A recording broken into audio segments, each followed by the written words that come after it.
নমস্কার, আমি দীপক কুমার মুস্তাফি। আপনারা দেখছেন বার্তা হরিণঘাটা। আজকের বিশেষ খবরের মধ্যে রয়েছে কল্যাণী রোজগার মেলা।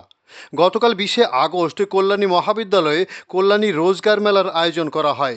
যে মেলায় 600 জন চাকরি প্রার্থী অংশ নেন। তাদের মধ্যে প্রাথমিক বাছাইয়ের পর প্রায় 350 জনকে শর্টলিস্ট করে প্রায় 200 জনকে নিয়োগ দেওয়ার লক্ষ্যমাত্রা নেওয়া হয়েছে। চাকরি প্রার্থী এবং নিয়োগদাতা সংস্থার মধ্যে সরাসরি যোগাযোগের সুযোগ তৈরি করতে কল্যাণীতে এই বড় মাপের রোজগার মেলার আয়োজন করেছে রাজ্য সরকারের শ্রম দপ্তর। সেই সঙ্গে দীর্ঘদিন ধরে কর্মসংস্থানের অনিশ্চয়তায় থাকা জুট মিল শ্রমিকদের জন্যও আয়োজন করা হয়েছে বিশেষ নিয়োগ শিবির। এদিন মেলায় উদ্বোধন করেন রাজ্যের শ্রম ও পরিবহন মন্ত্রী অর্জুন সিংহ। উপস্থিত ছিলেন কল্যাণীর বিধায়ক অনুপম বিশ্বাস, বীজপুরের বিধায়ক সুদীপ্ত দাস, শ্রম দপ্তরের ডিরেক্টর অফ এমপ্লয়মেন্ট তথা বিশেষ সচিব স্বরূপ কুমার মালিক, কল্যাণী মহাবিদ্যালয়ের অধ্যক্ষ ডক্টর রুনু দাস সহ বিশেষ অতিথিবৃন্দরা। রিপোর্ট গৌর ঘোষ ও দীপক কুমার মুস্তাফি। পশ্চিমবঙ্গ সরকারের শ্রম দপ্তরের পক্ষ থেকে জানাই আন্তরিক অভিনন্দন, প্রীতি ও শুভেচ্ছা। আজ প্রধান অতিথি হিসাবে আমাদের মধ্যে উপস্থিত হয়েছেন আমাদের সবার প্রিয় পশ্চিমবঙ্গ সরকারের শ্রম দপ্তর ও পরিবহন দপ্তরের মন্ত্রী মাননীয় শ্রী অর্জুন সিং মহাশয়। স্যার, ডাইরেক্টরেট অফ এমপ্লয়মেন্টের পক্ষ থেকে আপনাকে জানাই সশ্রদ্ধ নমস্কার, সুস্বাগতম এবং আন্তরিক অভিনন্দন। স্যার, আপনার বলিষ্ঠ দিক নির্দেশনায় সুচারু অভিভাবকত্বে হয়েছে, ভবিষ্যৎ কর্মপন্থার রূপরেখা তৈরি হচ্ছে। এই বাংলার কর্মপ্রার্থী যুবক যুবকদের স্বার্থ রক্ষার জন্য আমরা দায়বদ্ধ।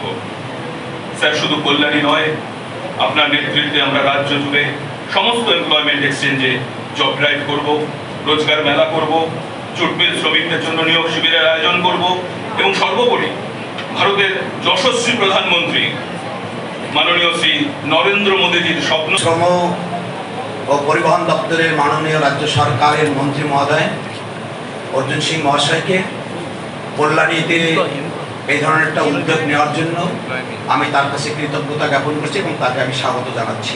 উপস্থিত রোজগার মেলা এবং বন্ধ যে জুট মিল বা জুট মিলের যে আমাদের যে কর্মসংস্থান, আপনারা তো অনেকে জানেন না যে এই জুট বা পাট, যেটাকে আমরা বলি পাটজাত দ্রব্য, ইংরেজদের আমলে এক সময়কে স্বর্ণালী আঁশ বলা হতো, কারণ স্বর্ণের যে মূল্য, যা ভ্যালু ছিল বাজারে, তাই এই পাটের মূল্য বা বাজার দর সমান ছিল এক সময়, তাই একে স্বর্ণালী আঁশও বলা হতো।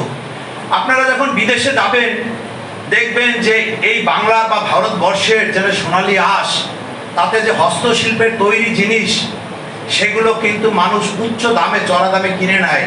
যে বাংলা বা ভারতবর্ষের যে হস্তশিল্পের তৈরি পাট বা পাটজাত দ্রব্য যেটা আছে, আমরা জুট বলি, শ্রমিকদের কাছ থেকে।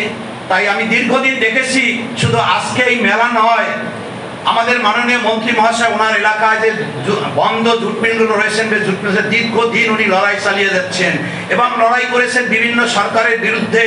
আমি দেখেছি সেখানে কত কষ্ট করেছেন, কত শ্রমিকদের পাশে উনি দাঁড়িয়েছেন, দীর্ঘদিন আন্দোলন করছে যাতে ওই জুট মিলগুলো কোনো কারণে বন্ধ না হয়, শ্রমিকের যাতে আয় রোজগার বন্ধ না। তাই আজকে একটি মেলার মাধ্যমে যারা যুব শ্রেণী আছে তাদের কর্মসংস্থানের জন্য আমাদের পশ্চিমবঙ্গের সরকার এবং কেন্দ্রীয় সরকার, আমাদের ডাবল ইঞ্জিন সরকার যে উদ্যোগ নিয়েছে এবং মাননীয় মন্ত্রী মহোদয় যে এরকম একটি সুন্দর আয়োজন করেছেন, এজন্য আমি সমস্ত যুবক যুবতীদের পক্ষ থেকে এবং যারা এই আধিকারিক আছেন তাদের পক্ষ থেকে আমি মাননীয় মন্ত্রী মহোদয়ের কাছে চিরকৃতজ্ঞতা জ্ঞাপন করছি। কারণ বেকার যুবক যুবতীদের কথা উনি ভেবেছেন এবং এরকম একটি সুন্দর যুব মেলা যেখান থেকে রোজগার হবে। তাই প্লাস্টিক জাতীয় দ্রব্য বর্জন করে, অন্যান্য জিনিস বর্জন করে আমরা পাট জাতীয় শিল্প এবং পাটের যে উৎপাদন, উনি আস্তে আস্তে বলছিলেন, যেমন আমরা যখন হেঁটে আসলাম লাল কার্পেটের উপর দিয়া, যেটা কি প্লাস্টিকের কিনা। আমার মনে হয় আমরা আজ থেকে এই অনুষ্ঠানে শপথ নেব, যেহেতু এই দ্রব্যের উপরে একটি মেলা হচ্ছে এবং মাননীয় মন্ত্রী মহাশয় উপস্থিত আছেন, সেখানে ওনার কাছে আবেদন জানাবো, সাধারণ মানুষের কাছে আবেদন জানাবো, পরিবেশ দূষণ হয় এমন কোনো দ্রব্য আমরা বর্জন করব না। এই রোজগার মেলা শ্রম দপ্তর পক্ষ থেকে করা হচ্ছে। আমি যখন শ্রমমন্ত্রী আমাকে আমাদের দল করেছিল, তখনই আমি ভেবেছিলাম যে শ্রম দপ্তরকে বিগত সরকার সঠিক মূল্যায়ন কোনোদিন করেনি। আজকে মঞ্চে দুদিকে আমার দুই ভাই, আমাদের অনুপম বিশ্বাস এমএলএ কল্যাণী, এদিকে সুদীপ্ত দাস, আমাদের প্রিন্সিপাল ম্যাডাম আছেন, আমাদের অধিকারীরা আছেন, আমি সবার নাম নিচ্ছি না, কিন্তু তাদের এই উদ্যোগটাকে আমি, তারা অনেক কষ্ট করে এই জায়গা অত ইয়াং ছেলে মেয়েদেরকে, আমাদের ভাই বোনদেরকে এখানে জোগাড় করেছে। ঘরোয়া আলোচনা আমি করছি, মন্ত্রী হিসাবে না। আপনাদের যে 49 বছর একটা গভর্নমেন্ট, 34 বছর প্লাস 15 বছর,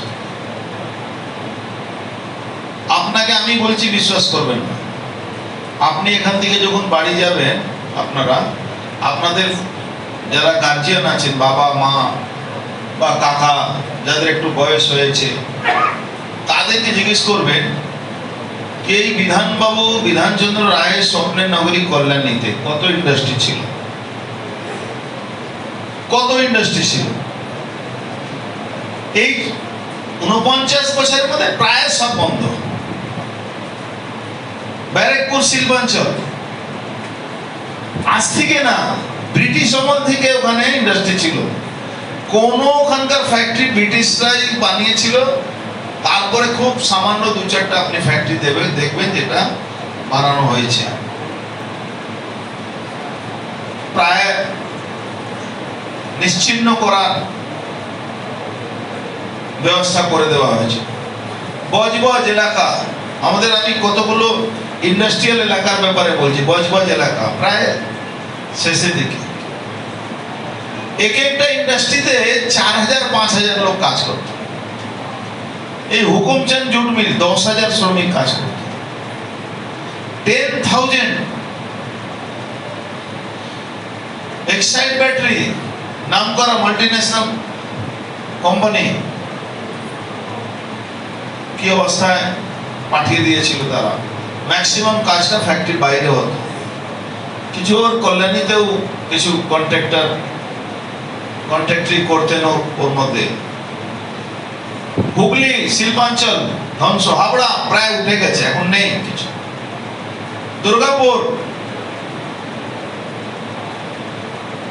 পুরো শিল্পাঞ্চল গুলোকে ধ্বংস করে দেওয়া হয়েছে।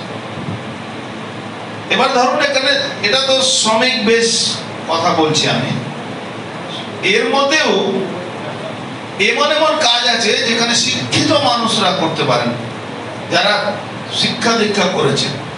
প্রথম কোথায় সর্বনাশ করা হলো? জুট ইন্ডাস্ট্রিতে জুট টেকনোলজি নেগেটিভ, আমাদের পরিবারের ছেলে মেয়েদেরকে নেগেটিভ ওয়েতে নিয়ে যাওয়ার চেষ্টা হচ্ছে। দেশ বিরোধী কথা, দেশ বিরোধী স্লোগান। আরে আপনার দেশ আছে, এই দেশটা এখানে যারা বসে আছেন এদের শুধু নয়, বা যারা এখানে সামনে পদাধিকারী আছেন, যারা চাকরি করছেন, যারা গভর্নমেন্ট জব করছেন, শুধু তার না, আপনাদেরও। আপনাদের সমস্যাটাকে সলভ না করে শুধু ফাঁকা আওয়াজ, শুধু ভাষণ দেওয়া,